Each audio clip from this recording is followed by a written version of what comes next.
దేవునికి స్తోత్రం. హల్లెలూయా. యోహాను సువార్త 6వ అధ్యాయము. బైబిల్ తెరిచి కొన్ని నిమిషాలు దేవుని వాక్యము ధ్యానం చేసిన తర్వాత మనం ప్రభు బల్లలోనికి చివరి ప్రార్థనలోకి వెళ్తాము. జీవాహారము యేసు అనే సబ్జెక్ట్ మీద, అనే టాపిక్ మీద ఈరోజు దేవుని వాక్యాన్ని మనము నేర్చుకోబోతున్నాము, వినబోతున్నాము, ధ్యానం చేయబోతున్నాము. యోహాను సువార్త 6వ అధ్యాయం 58వ వచనం. యోహాను సువార్త 6వ అధ్యాయము 58వ వచనం. ఇదే పరలోకం నుండి దిగి వచ్చిన ఆహారము,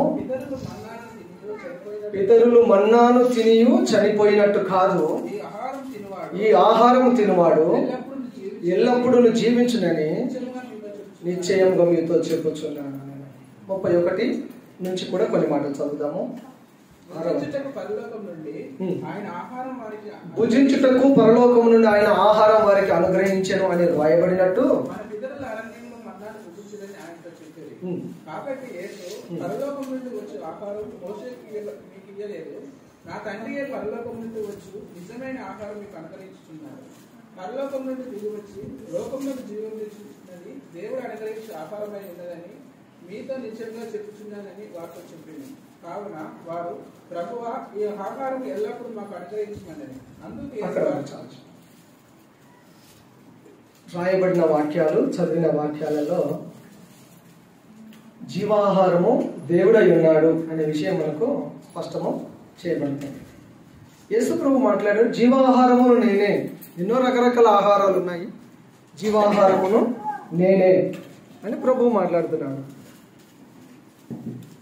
జీవాహారము అని మాట్లాడుతున్నప్పుడు ఇక్కడ రాయబడిన పాత నిబంధనల ఒక సంఘటనను ఇక్కడ మనకు మెన్షన్ చేయబడింది. అరణ్యములో యూదులు ఆనాడు మన్నాను తిన్నారు, అయినా చనిపోయారు. మన్నాను తిన్నారు, చనిపోయారు. కానీ నేనిచ్చే ఆహారం తిన్నవారు బ్రతుకుతారు అని యేసయ్య బోధ. అప్పుడు మన్నాను తిన్నారు, చనిపోయారు. అలా కాదు, ఇప్పుడు ఈ ఆహారం ప్రభు వల్ల అనేది, యేసు రక్తం, యేసు శరీరం అనేది, ఇది ఇశ్రాయేలీయులు అరణ్యంలో మన్నాను తిని కూడా చచ్చిపోయారు. పరలోకం నుండి వచ్చింది ఆహారము, అయినా చచ్చిపోయారు. కానీ నేనిచ్చే ఆహారము తినువారు ఎల్లప్పుడూ జీవిస్తారు అనే విషయాన్ని మనం ఇక్కడ చూస్తాం. దాని కింది వచనాలలో మనం చదువుతూ వెళ్ళినప్పుడు, ఆయన ఇచ్చే ఆహారము తినడము మన నిత్య జీవానికి కారణము అవుతుంది. కాబట్టి 54వ వచనంలో మనం చూస్తాం, నా శరీరం తిని నా రక్తము త్రాగువాడే నిత్య జీవం గలవాడు, అంత్యదినమున నేను వానిని లేపుదును. నా శరీరం నిజమైన ఆహారమును, నా రక్తము నిజమైన పానమునై ఉన్నది.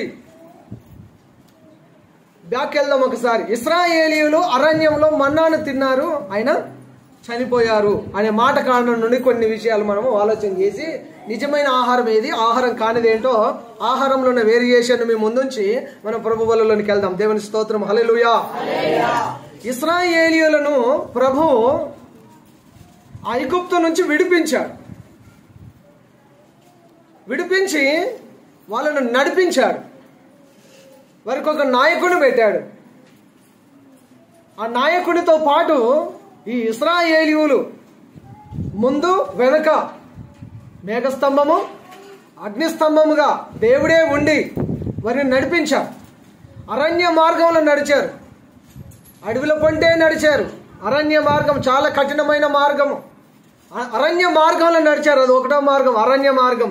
ఈ లోకమైన అరణ్యంలో నువ్వు నడుస్తున్నప్పుడు చాలా జాగ్రత్తగా నడవాలి. ఈ లోకమైన అరణ్యంలో మనము దేవుని ప్రజలముగా జీవవాక్యమును చేతపట్టుకొని వెలిగించే జ్యోతులలాగా ప్రకాశిస్తూ మనం నడవాలి. ఇశ్రాయేలీయులు అరణ్య మార్గం గుండా నడిచారు, వారికి ప్రభువే దీపమై ఉన్నాడు. దేవుని స్తోత్రం. హల్లెలూయా. తర్వాత ఎర్ర సముద్రం మార్గం గుండా వెళ్ళారు. ముందు సముద్రం, వెనక శత్రు సమూహము. ప్రభువు సముద్రంలో మార్గమును ఏర్పాటు చేశాడు. ఎర్ర సముద్రం మార్గంలో ఇశ్రాయేలీయులు నడిచారండి. జలము నీరు, దాంతో చాలా జాగ్రత్తగా ఉంటేనే మంచిది, లేకపోతే ముంచేస్తుంది. వరదలు, ప్రవాహాలు, ఆనకట్టలు తుఫాన్లు, జడివాన, గాలివాన. దేవుని వాక్యం చెప్తుంది, ఎర్ర సముద్రంలో ఆరిన నేలలో నడిచి వెళ్ళారు. ప్రభువు నీతో ఉంటే జలములు నీ మీద పొర్లవు, నువ్వు అగ్నిలో నడిచిన జ్వాలలు నిన్ను కాల్చలేవు. హల్లెలూయా.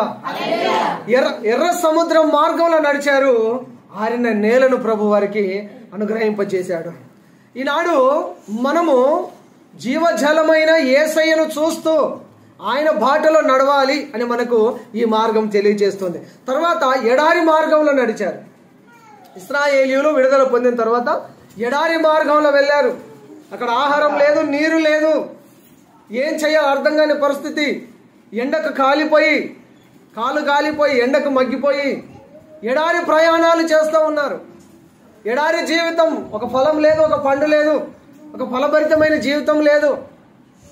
ఎటు చూసిన ఎడారే, ఎక్కడ పచ్చదనం లేదు, ఎక్కడ నీటి సౌకర్యం లేదు, ఎక్కడ ఆహారం లేదు. ఎడారి మార్గంలో కూడా దేవుడు ఇశ్రాయేలీయులను నడిపింపజేశాడు. ఏమి లేని ఎడారిలో కూడా ప్రభువే వారికి ఆహారమై ఉన్నాడు. హల్లెలూయా. ప్రభువే వారికి జీవజలమై ఉన్నాడు. ఆయన వారికి బండ నుండి నీళ్ళనిచ్చాడు, చేదు నీటి మడుగులనైనా మధురంగా మార్చాడు. పరలోకం నుండి మన్నాను కుమ్మరించాడు. మాంసం కావాలంటే కూడా పూరేళ్లను పంపించి దేవుడు తన ప్రజల ఆకలిని తీర్చాడు, వారి దాహమును తీర్చాడు. ఈ లోకంలో ఎడారి లాంటి పరిస్థితులు, కరువు పరిస్థితులు, ఆర్థిక పరిస్థితులు, అప్పు సమస్యలలో కొట్టుమిట్టాడుతున్న ప్రజలు ఆయన వైపు చూసిన వారికి తృప్తి కలుగుతుంది. హల్లెలూయా. తర్వాత ఇశ్రాయేలీయులు విడుదల పొందిన తర్వాత ఎరుగని మార్గంలో ప్రభు వారిని నడిపించారు. వారు మునుపెన్నడూ వెళ్ళని త్రోవలో వెళ్ళారట. ఆత్మీయ జీవితంలో జ్ఞాపకం చేసుకోండి, మీ అనుదిన జీవితంలో మీరు ఊహించిన మార్గాలలో వెళ్లాల్సిన పరిస్థితులు ఎదురవుతాయి. అయ్యో, ఈ పరిస్థితి నాకు తెలియదే, ఇంతకుముందు ఎక్స్పీరియన్స్ లేదే, ఈ సమస్యను ఎలా డీల్ చేయాలి, ఈ వ్యక్తులతో ఎలా మాట్లాడాలి, ఈ మార్గంలో నేను ఎట్లా వెళ్ళాలి, ఏమి చేయాలో తోచని అయోమయ పరిస్థితులు ఆత్మీయ జీవితంలో, క్రైస్తవ జీవితంలో ఎదురవుతూ ఉంటుంటాయి. ఎరుగని మార్గంలో వెళ్లాల్సి వస్తుంది. నువ్వు ఎన్నడూ ఊహించిన సమస్యలు గుండా వెళ్లాల్సి వస్తుంది. అయినా ప్రభువు మీద ఆధారపడితే ఆ ఎరుగని మార్గంలో కూడా చాలా నైపుణ్యం కలిగి ప్రభువు నిన్ను ఒడ్డుకు చేరుస్తాడు. కానీ మధ్యలో నేను వదిలిపెట్టే దేవుడు ఎంత మాత్రము కానే కాదు. దేవునికి స్తోత్రం. హల్లెలూయా. దేవుని మార్గంలోనికి రావాలి. ఇది దేవుని మార్గం. ఒకటి అరణ్య మార్గము, రెండవది ఎర్ర సముద్ర మార్గము, మూడవది ఎడారి మార్గము, నాలుగవది ఎరుగని మార్గము, ఐదవది దేవుని మార్గము. మనం వెళ్ళే ప్రతి మార్గంలో దేవుడు తన దూతలకు ఆజ్ఞాపిస్తాడట. మార్గంలో నేను కాపాడడానికి దేవుడు తన దూతలను పంపుతాడు. ఏ మార్గమో ఎటు పడితే అటు పోతున్నాను అని అనుకొని ఏమరపాటుగా ఉండొద్దు. నువ్వు వెళ్ళే ప్రయాణానికి ప్రభువా నీ తోడు నాకు కావాలని అడగాలి. నువ్వు వెళ్ళే ప్రయాణానికి ప్రభువా నేను ప్రయాణమై వెళ్తున్నాను, నీ సహాయం కావాలి అని అడగాలి.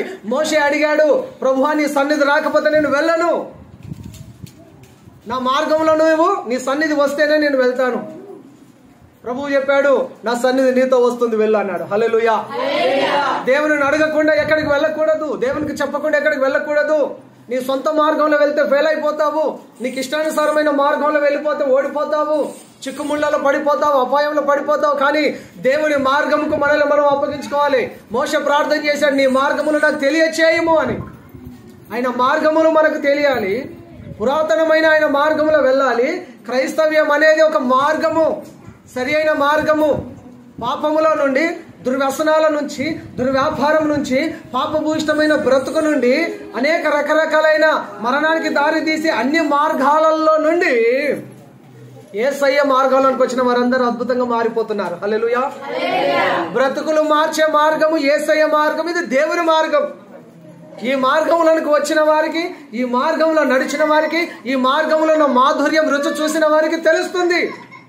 ఈ మార్గం ఏంటో తెలియకుండా అదొక మతము అని దాంట్లో దిగారని, ఈ మతాన్ని ఉండనియొద్దని, ఈ మతాన్ని అది చేయాలని, ఇది చేయాలని నీ వల్ల కాదు. ఈ మార్గమును మూసేయాలని చూసిన వాళ్ళందరూ వాళ్ళే ఈ లోకంలో లేకుండా పోయారు. ఇది అంత అద్భుతమైన మార్గము, అంత శక్తివంతమైన మార్గము, క్రైస్తవ మార్గము. అటువంటి మార్గంలోనికి ప్రభువు నిన్ను పిలిచాడు. మీరు ధన్యులు. దేవునికి స్తోత్రం. హల్లెలూయా. అద్భుతమైన మార్గంలోనికి ప్రభువు మనం తీసుకొని వచ్చాడు. మనం అందరం ధన్యులము. మనకున్నటువంటి ధన్యత ఈ లోకంలో ఇంకా ఎవరికి కూడా లేదు. హల్లెలూయా. దేవుని మార్గము. యేసయ్య చెప్పాడు, నేనే మార్గం, నేనే సత్యం, నేనే జీవం. నా ద్వారా తప్ప ఎవరు తండ్రి దగ్గరికి రాలేరు. నా ద్వారా తప్ప ఎవరు పరలోక రాజ్యానికి చేరలేరు. ఆ మార్గంలోనికి రావాలి. ఆ మార్గంలో ఉన్న మాధుర్యాన్ని చూడాలి, రుచి చూడాలి. అందుకనే కీర్తనకాడు అంటాడు, రుచి చూచి తెలుసుకోవాలట యెహోవా దయాళుడని. రుచి చూసి తెలుసుకోవాలి. రుచి చూడకుండా ఇదేం బాగలేదంటే కుదరదు. అది సరి అయిన నిర్ణయం కాదు. రుచి చూసి చెప్పాలి, ఇది బాగుందా బాగలేదా. రుచి చూచి ఎరగాలి యెహోవా దయాళుడు అని. దేవునికి స్తోత్రం. హల్లెలూయా. ఇశ్రాయేలు ప్రజలు అరణ్యంలో మన్నాను తిన్న చనిపోయారు. దీంట్లో 5 మార్గాలు చెప్పాను. 5 మార్గాలలో నుంచి 5 అప్లికేషన్స్ మీకు ఇచ్చాను. దీంట్లో ఐగుప్తు నుండి ప్రజలను విడిపించిన తర్వాత కనాను నడిపిస్తానన్నాడు. వింటున్నారండి? జాగ్రత్తగా వినండి. 11 రోజుల ప్రయాణం ఐగుప్తు నుండి కనాను దేశానికి, వాగ్దానం చేసిన దేశానికి వెళ్ళడానికి 11 రోజుల ప్రయాణం. కానీ ఎన్ని సంవత్సరాలు నడిచారట? 40 సంవత్సరాలు నడిచారు. 11 రోజుల ప్రయాణము 40 సంవత్సరాలకు మారిపోయింది. ఎందుకు ఆలోచన చేశారు ఎప్పుడైనా? స్టేట్గా వెళ్ళిపోతే 11 సంవత్సరాలు, 11 దినములు, 11 దినముల ప్రయాణము 40 సంవత్సరాలకు మారిపోయింది. ఎందుకు మారిపోయింది? అంత లాంగ్ ఎందుకు అయింది? ఎందుకు అంత దూరం సాగింపబడింది? చుట్టూ తిప్పి తిప్పి తిప్పి తిప్పి తిప్పి తిప్పి కనానికి వెళ్ళిపోయారు. ఎందుకు అనే దానికి ఒక మంచి వివరణ మీకు అందిస్తాను. జాగ్రత్తగా గుర్తుపెట్టుకోండి. జాగ్రత్తగా విని గుర్తుపెట్టుకోండి. 11 రోజులలో కనాను దేశానికి, వాగ్దాన దేశానికి వెళ్ళవలసిన వారు 40 సంవత్సరాలు పట్టింది. ఎందుకంటే వారిలో ఉన్న ఐగుప్తును తీసేయడానికి అంత టైం పట్టింది. హల్లెలూయా. ఐగుప్తు ఆశలను తీసేయడానికి అన్ని సంవత్సరాలు పట్టింది. పరలోకం వెళ్ళడానికి మనలో ఉన్న మలినం పోవాలంటే ఎన్ని సంవత్సరాలు పడుతుందో. ఐగుప్తులో ఉన్న ఆశలను, ఐగుప్తులో ఉన్న పాపం, ఐగుప్తులో ఉన్న ఆశలు, ఐగుప్తులో ఉన్న వ్యభిచారము, ఐగుప్తులో ఉన్న తిండిపోతనం, ఐగుప్తులో ఉన్న విగ్రహారాధన, ఐగుప్తులో ఉన్న ఆ ఆటలు పాటలు, అవన్నీ వారిలో నుండి పోవడానికి 40 సంవత్సరాలు పట్టింది. ఈ 40 సంవత్సరాలలో పరీక్షలో పాస్ అయ్యారా అంటే అది లేదు. అందరు అరణ్యంలో రాలిపోయారు. 28 సంవత్సరాల లోపు వారు మాత్రమే కనాను దేశం చేరారు. వారిలో యెహోషువ, కాలేబులు మాత్రమే వెళ్ళారు. మొదటి తరం అంతా రాలిపోయారు. అడవిలో, అరణ్యంలోనే రాలిపోయారు. ఎడారిలోనే రాలిపోయారు. ఎర్ర సముద్రంలో కొంతమంది రాలిపోయారు. చివరికి అర్హులైన వారు కొందరు మాత్రమే ఆ కనాను దేశానికి, ఆ పరలోక రాజ్యానికి చేరారు. 11 రోజుల ప్రయాణం 40 సంవత్సరాలు ఎందుకు పట్టిందంటే వారిలో ఉన్న ఐగుప్తుని తీసివేయడానికి, ఐగుప్తు నుండి బయటకు తీసుకురావడానికి ఎక్కువ టైం పట్టలేదు దేవునికి. కానీ వారిలో ఉన్న ఈ పాపమును తీసివేయడానికి ఎక్కువ టైం పట్టింది. అర్థమవుతుందండి? ఐగుప్తు నుండి బయటకు తీసుకురావడానికి కొంత టైమే పట్టింది దేవునికి. 10 తెగులు వచ్చాయి, గొర్రెపిల్ల రక్తంతో బయటకు వచ్చేసారు. హల్లెలూయా. 10 తెగులు వచ్చాయి, గొర్రెపిల్ల రక్తం చిందించబడింది, వెలుపలికి వచ్చారు. చాలా తొందరగానే బయటకు వచ్చారు. ఐగుప్తు బానిసత్వం నుంచి, 430 సంవత్సరాల బానిసత్వం నుంచి కొన్ని రోజులలోనే బయటకు వచ్చారు. కానీ వాగ్దానం చేయబడిన కనాను వెళ్ళడానికి మాత్రము 40 సంవత్సరాల టైం పట్టింది. చాలా లాంగ్ టైం, ఎక్కువ టైం పట్టింది. కారణం ఎందుకంటే వారిలో ఉన్న ఈ లోక భాషలు చావలే. ఈ లోకంలో ఉన్న పాప భాషలు చావలే. అసూయ, కుళ్ళు, ఓర్వలేని స్వభావం, చెడు చూపు, చెడు నడక, చెడు మాట, చెడు పాట, చెడు పద్యము, చెడు విధానము, జీవితము మార్చబడలేదు. కాబట్టి మార్పు వచ్చేంత వరకు తింపి తింపి తింపి తింపి తింపి తింపి అర్హులైన వారు జల్లెడలో తేలినప్పుడు, జల్లెడ పట్టినప్పుడు, అర్హత పొందిన వారు, అర్హులైన వారు వచ్చినప్పుడు వారిని మాత్రమే కనాను దేశానికి ప్రభు తీసుకొని వెళ్ళాడు. హల్లెలూయా, హల్లెలూయా. మిగతా వారందరి మధ్యలోనే రాలిపోయారు. అర్హులు మాత్రమే పరలోక రాజ్యం వెళ్ళారు. ప్రభు మనల్ని కూడా జల్లెడ పడతాడు. ప్రభు మనలో కూడా ఎన్నిక చేస్తూ ఉంటుంటాడు. మనలో ఉన్న పాపమును, మనలో ఉన్న ఈ లోకపు ఆశలను మనం వదులుకోకపోతే మనం కూడా ఇక్కడే రాలిపోతాం పరలోకం. కానీ చూడడానికి కూడా అవకాశం ఉండదేమో, దూరంగా చూడడానికి కూడా అవకాశం ఉండదేమో. ఇంకా నీలో నుండి పోవాలి, ఇంకా మనలో నుండి పోవాలి, మన హృదయంలో నుండి పోవాలి, ఇంకా ఈ పీర్ల పండుగ పోవాలి. పోవద్దా? పోవద్దా? అది చెప్తాడు, ఇది చెప్తాడు, మళ్ళీ ఏదో చెప్తాడని మీకు తెలుసు. ఇంకా రాలేదు అనుకుంటున్నారు, వచ్చింది. ఇది పోవాలి. ఇంకేం పోవాలి? ఈరోజు ఇంకేముంది? అది కూడా పోవాలి. ఉన్నదా ఇంటికాడ? అట్లా పెట్టేసి వచ్చిరా? పీర్ల పండుగ తొలి ఏకాదశి నాడు పెట్టేసి వచ్చిరా? పెట్టేసేస్తే ఐగుప్తు మీలో ఉన్నట్టే. ఐగుప్తు మీలో ఉన్నట్టే, పాపం మీలో ఉన్నట్టే, లోకం మీలో ఉన్నట్టే. ఇవన్నీ విడిచిపెట్టకపోతే, ఇవన్నీ వదులుకోకపోతే మనకు అర్హత లేదు. మనల్ని ప్రభు పరలోక రాజ్యం తీసుకొని వెళ్ళాడు. ఎప్పుడు విడిచిపెడతారు? వీటన్నిటిని ఎప్పుడు విడిచిపెడతారు? విడిచిపెట్టే సమయం వచ్చింది. హల్లెలూయా. ఈ పనికిరాని వాటి అన్నిటిని విడిచిపెట్టేసేయాలి. నీ హృదయంలోకి తీసేసేయాలి, నీ మైండ్లోకి తీసేసేయాలి, నీ ఇంట్లోకి తీసేసేయాలి. చేసుకుంటాడు. మీకేమైంది? ఏ కథ చేసుకుంటోళ్ళు చేసుకొని, పీర్ల పండుగ చేసుకుంటోళ్ళు చేసుకొని, నీకేమైంది? చేయవలసింది చేయవు, చేయకూడదు చేస్తారు. చేయవలసింది చేయరు, చేయకూడని దానిని ఖచ్చితంగా పాటించి చేస్తారు. లేదు, ఈరోజు మటన్ తెచ్చుకోవాలి. ఈరోజు మటన్ తెచ్చుకోకపోతే చచ్చిపోతావా? ఈరోజు మటన్ తినకపోతే చచ్చిపోతారా? ఈరోజు చికెన్ తినకపోతే చచ్చిపోతారా? చెప్పండి, చెప్పరమ్మా. అదే రోజు అందరితో పాటు మీరు తినాలని ఉందా? ఈరోజు తినకపోతే రేపు తిని, ఎల్లుండి తిని, రోజు తిని, వారం అంతా తిని, ఎవడొద్దనండి? పనికిరాని ఆచారాలలో మీరు పాలివారాయి ఉండొద్దు. మీరు ఆ విధంగా పాలివారాయి ఉంటే ఈ పనికిరాని ఆచార వ్యవహారాలలో, ఇటువంటి విగ్రహార్థంతో కూడిన వాటిలో మీరు ఏకీభవిస్తే మీలో ఐగుప్తు ఇంకా పోలేదు. ఐగుప్తు పోకపోతే మీరు ప్రభు వల్లలో పాలు పొందే అర్హత కూడా కోల్పోయారు. That's it. ఇక వేరే మర్మం లేదు, మాయ లేదు అక్కడ. అంతే కదా? పోవాలి, ఇవన్నీ ఐగుప్తు పోవాలి. 11 రోజుల ప్రయాణం 40 సంవత్సరాలు పట్టిందమ్మా. అరే విసుకొస్తలేదా? 40 సంవత్సరాల ప్రయాణం. ప్రభువా, మా పాపాలు ఒప్పుకుంటున్నాం, విడిచిపెడుతున్నామయ్యా. ఐగుప్తు మొత్తం ఇక్కడిని విడిచిపెడుతున్నాం. ఆ కీరకాయలు, ఆ దోసకాయలు, ఆ విగ్రహార్థన, ఆ తాగి తందనాలు ఆటే ఆ ఆటలు, ఆ పాపం అంతా ఇక్కడ విడిచిపెడుతున్న ప్రభా, నీ కాలు మొత్తం బాంచండి, నన్ను పరలోకం తీసుకొని వా అని ఒక్కడు అడగట్లేదు. 40 సంవత్సరాలు తిరుగుతూనే ఉన్నారు. 40 సంవత్సరాలలో అందరూ అడవిలోనే రాలిపోయారు. అడుగుతున్నారా ఇలా? ఈ విధంగా నేను అడిగినట్టు అడుగుతున్నారా? ప్రభువా, నాలో ఐగుప్తు ఆశలను వదిలేసుకుంటున్నాను, నన్ను నీ రాజవారసుడిగా నీ చేత ఇవ్వు ప్రభువా అని అడుగుతారా? వాక్యం అయిపోయిన తర్వాత అడుగుతారా? దేవుని సన్నిధిలో అడిగి ప్రార్థన చేసి ఒక తీర్మానానికి వస్తారా? నీలో ఐగుప్తు ఆశలు, లోకపు ఆశలు, లోకపు పాపము నీలో నుండి తీసి వేయనంత వరకు ఉన్నావా? ఉన్నాను. తిన్నావా? తిన్నాను. పన్నావా? పన్నాను. లేచావా? లేచాను. బతుకుతున్నావా? బతుకుతున్నాను. అంతవరకే సరిపోతుంది జీవితం అండి. బ్రతుకులు మార్చుకుంటేనే అద్భుతంగా ఒక శక్తిగా మారుతాం మనము. పద్ధతులు మార్చుకుంటేనే, అలవాట్లు మార్చుకుంటేనే, మార్చుకుంటే నువ్వు బాగుపడతావు. నీలో మార్పు వస్తే నీకు క్షేమం, నీ కుటుంబానికి క్షేమం, సంఘానికి క్షేమం, సమాజానికి కూడా క్షేమమే. దేవునికి మహిమ ఒక మనిషి మారడం వల్ల. నువ్వు మారకపోతే నీకు నష్టం, నీ కుటుంబానికి నష్టం, సంఘానికి కూడా నష్టమే. దేవుడు అయ్యో తలబెట్టుకుంటాడు. అయ్యో నా కుమారుని కొరకు నేను రక్తం కార్చానే, అయ్యో నా కుమార్తె కొరకు నేను రక్తం కార్చానే, అయినా పద్ధతి మారలేదు, బుద్ధి మారలేదు, అలవాట్లు మారలేదు, ఆచారాలు మారలేదు, పద్ధతులు మారలేదు. ఇశ్రాయేలీయులకు మన్నా కావాలంటే మన్నా ఇచ్చాడు దేవుడు. మాంసం కావాలంటే మాంసం ఇచ్చాడు.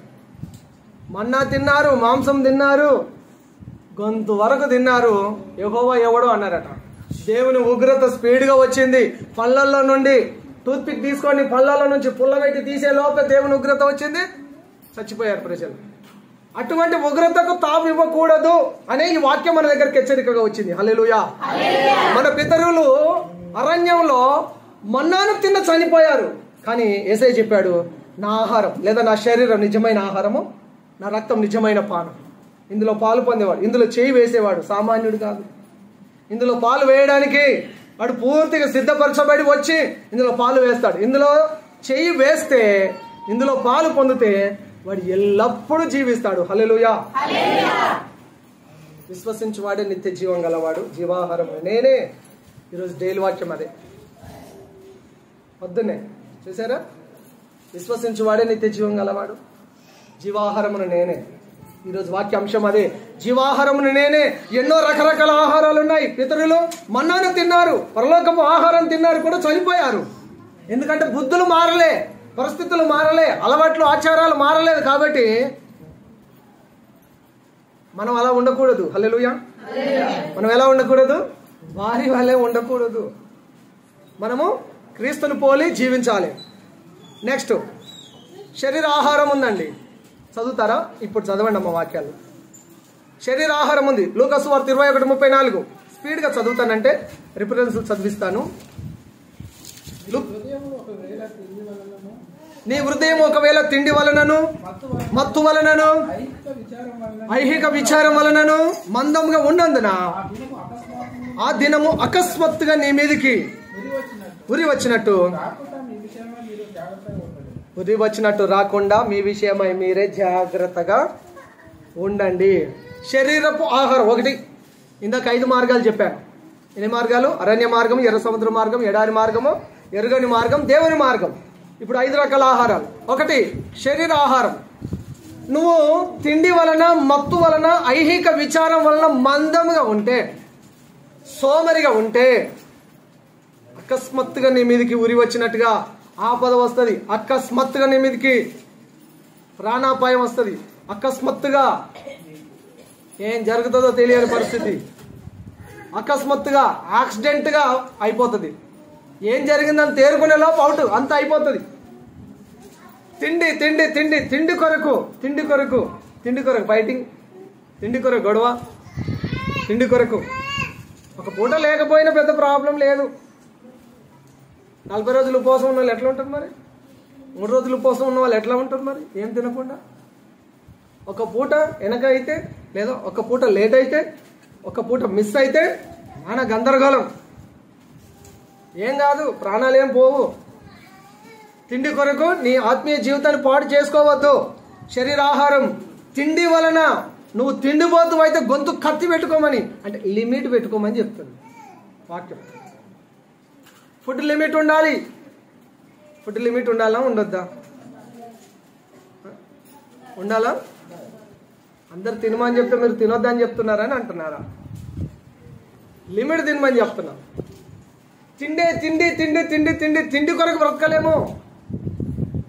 తిండి కొరకే మనం పుట్టలేదు. సాధించవలసినవి, చేయవలసినవి చాలా ఉంటాయి. శరీరము ఈ ఆహారం రెండు క్షయమైపోతాయి. నెక్స్ట్ ఆత్మీయ ఆహారం. మత్తయి సువార్త 4:4 అక్కడ శరీర ఆహారం ఉంది, ఆత్మీయ ఆహారం కూడా ఉన్నది. మత్తయి 4:4.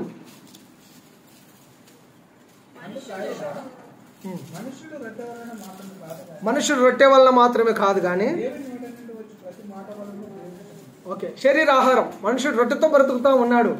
ఆ రొట్టె కొరకే కాదు నీ జీవితం అనేది అది క్లియర్. నెక్స్ట్ ఆత్మీయ ఆహారం రెండవది, దేవుని నోటి నుండి వచ్చే ప్రతి మాట మనల్ని బ్రతికింప చేస్తుంది. హల్లెలూయా, హల్లెలూయా. దేవుని మాట మనల్ని బ్రతికింపచేస్తుంది. ఆయన మాట జుంటె తేనె దారాల కంటే కూడా మధురమైనది. ఆయన వాక్యము మనల్ని తృప్తిపరుస్తుంది. ఆయన వాక్యము మనకు ఆత్మకు ఆహారము, ఆత్మీయ ఆహారం. అది రెండవది. మూడవది ఆహారం కానిది ఉందంట. ఆహారం కానిది చదువుతారా? యెషయా గ్రంథం 55:2. యెషయా గ్రంథము యెషయా 55:2. ఆహారం కాని దాని కొరకు మీరేలా రూకలిచ్చెదరు? సంతృష్టి కలగ చేయని దాని కొరకు మీ కష్టార్జితం ఎందుకు వేపర్చెదరు? నా మాట జాగ్రత్తగా ఆలకించి మంచి పదార్థములు భుజించుడి, మీ ప్రాణము సార మీ ప్రాణము సారమైన దాని యందు సుఖింపనీయుడి. హల్లెలూయా. ఆహారం కానిది, ఆహారం కాని దాని కొరకు నీ డబ్బును తగలేయొద్దు అని చెప్తుంది వాక్యం. ఆహారం కానిది ఏంటి?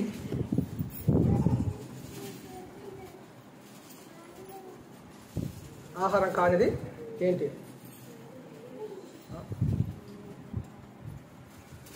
ఆహారం కాని దాని కొరకు మీ డబ్బును, వేల డబ్బును పాడు చేసుకోవద్దు, వ్యయపరచుకోకూడదు. సంఘంలో ఇట్లా చెప్పొద్దు అసలు. అంటే సంఘంలో ఎవరు మందు తాగేవారు, డ్రింక్ చేసేవాడు, తాగుబోతులు ఉండరు. వాళ్ళందరూ మార్చబడి రక్షించబడి చర్చికి వస్తారు అనేది పాస్టర్కి తెలుసు, బయట సమాజానికి కూడా తెలుసు. చర్చికి వెళ్తే వాళ్ళు తాగుబోతులు ఎవరు ఉండరు, అందరూ మారిపోయిన వాళ్ళే, అందరూ మార్చుకున్న వాళ్ళే అని అందరూ తెలుసు.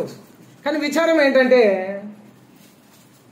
ఒకరు ఇద్దరు ముగ్గురు మళ్ళీ తాగి వారమంతా తాగి ఆదివారం రావడము, నెలంతా తాగి నెలకు ఒకసారి చర్చకు వచ్చి ప్రభు వాళ్ళకు చేయి వేయడము, ఇది చాలా విచారము, శోచనీయం. ఈ అడ్డమైన తిండి కొరకు, తాగేదాని కొరకు వేల ఖర్చు పెట్టి కుటుంబాలను పాడు చేసుకుంటున్నారు ఈనాడు. ఆహారం కాని దాని కొరకు, తినేది తాగేది కాని దాని కొరకు తమ డబ్బునంతా వృధాగా ఖర్చు పెడతా ఉన్నారు, వృధాగా వ్యయపరుచుతూ ఉన్నారు. ఆహారం కాని దాని కొరకు మీరు ఎలా రూకలు ఇచ్చెదరు, డబ్బులు ఇచ్చెదరు, సంతృష్టి కలగచేయని దాని కొరకు మీ కష్టార్జితం ఎందుకు వ్యయపరచెదరు, ఎందుకు ఖర్చు పెడతారు? త్రాగుబోతులుగా ఉండకూడదు, తిండిబోతులుగా ఉండకూడదు. మొత్తం మద్యం జోలికి వెళ్ళే వారికి అకస్మాత్తుగా ఉరి వస్తుందని లూకా సువార్త 21:34 మనము ఫస్ట్ చదివాం. మత్తు జోలికి వెళ్ళేవారు ప్రభు బలలో చేయి వేయడానికి అర్హులు కాదు. ప్రభు బలలో చేయి వేయడానికి అర్హులు కాదు. మత్తును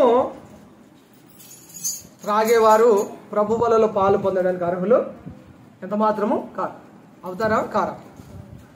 బైబిల్ చెప్తుంది మద్యంలో చేయి వేసేవాడు ప్రభు బలలో చేయి వేయకూడదు అని బైబిల్ చెప్తుంది. సేవకుడిగా నేను కూడా ప్రకటిస్తున్నాను. మీరేమంటారు? బైబిల్ ఏదంటే అది, మీరేమన్నా నేనేమన్నా, బైబిల్ ఏమంటే అది. మళ్ళీ మీరు కాదంటే దీన్ని మళ్ళీ రెక్టిఫై చేసి ఏదైనా మళ్ళీ మార్చాలి అనేదాన్ని కూడా లేదు. వాక్యాన్ని మార్చలేము, దేవుని మాటను మార్చలేము. దేవుని మాట ఏం చెప్తుందో దాన్ని నేను బోధించాలి, మీరు దానిని శిరసావించాలి, మనం అందరం దానిని పాటించాలి. హల్లెలూయా. ఆహారం కాని దాని జోలికి వెళ్ళి కుటుంబాలను పాడు చేసుకోకండి. నెక్స్ట్, శ్రేష్టమైన ఆహారం ప్రభు మనకి ఇస్తాడట. ఒకటి శరీరాహారము, రెండవది ఆత్మీయ ఆహారం, మూడవది ఆహారం కానిది. మత్తు జోలికి వెళ్ళొద్దు స్పష్టంగా. నెక్స్ట్ 4వది శ్రేష్టమైన ఆహారం. మత్తయి సువార్త 6:26 చదువుతారా? మత్తయి సువార్త 6:26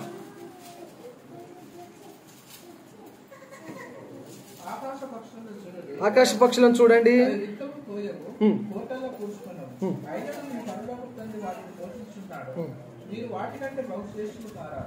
ఓకే.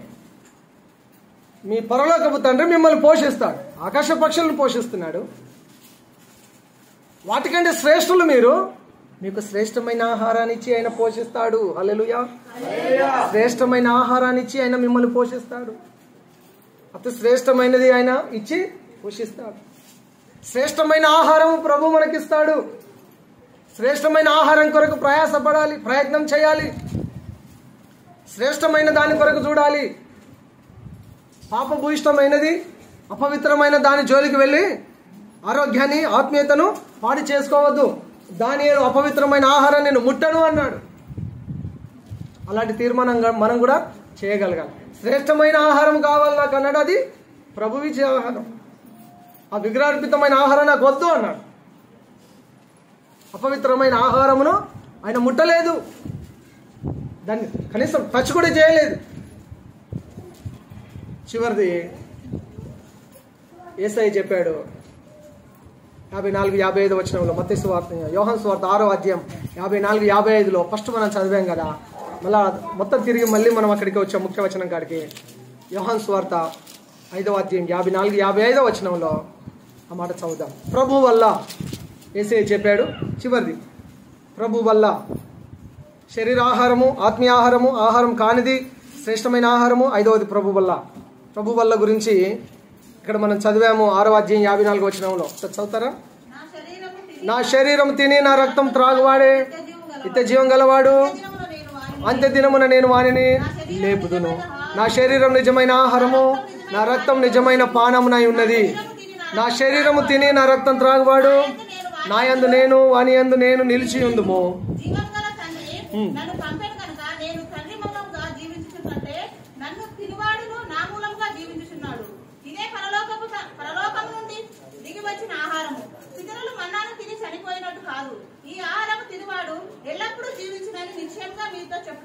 చాలా హల్లెలూయా. ప్రభు వల్ల ఇది. యేసయ్య శరీరం నిజమైన ఆహారము. ఈ ఆహారంలో పాలు పొందిన వారు నిత్య జీవం గలవారు. స్పష్టంగా దేవుని వాక్యం చెప్తారు. నా శరీరము తినివాడు నా రక్తమును త్రాగువాడు నిత్య జీవం గలవాడు, అంత్య దినమున నేను వారిని లేపుతాను. వారికి పరలోక రాజ్యం ఉన్నది, ప్రభువుతో సహవాసం ఉన్నది. పరలోకంలో కూడా మనము ప్రభువుతో మరలా అక్కడ రొట్టె విరిచే కార్యక్రమంలో కూడా ఆ విందులో పాలు పొందుతాం. దేవునికి స్తోత్రం. హల్లెలూయా. ప్రభు వల్ల మన ముందు ఉంది, రెడీగా ఉంది. ప్రభు వల్ల మన మధ్యలో రెడీగా ఉంది. మనం రెడీయా?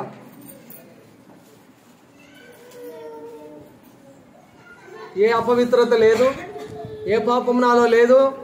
నేను ప్రార్థన చేసుకొని సిద్ధపడి యేసు రక్తంలో కడగబడి ఇక్కడ రెడీగా ఉన్నాను అన్నవారు ఉన్నారా? ఇక్కడ వాక్యం హెచ్చరిక చేస్తూ ఉంది. 1 కొరింథీ పత్రిక 11వ అధ్యాయము 27వ వచనం.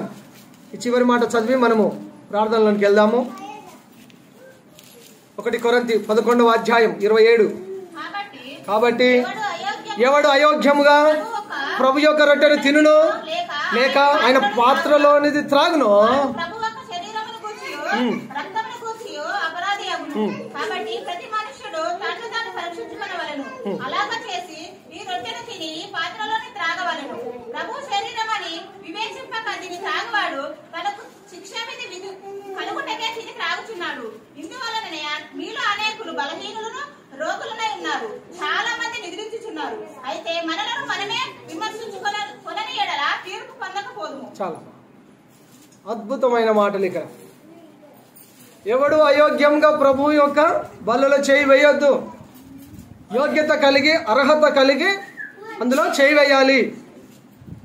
యోగ్యత అర్హత రావాలంటే నిన్ను నువ్వు పరీక్షించుకో.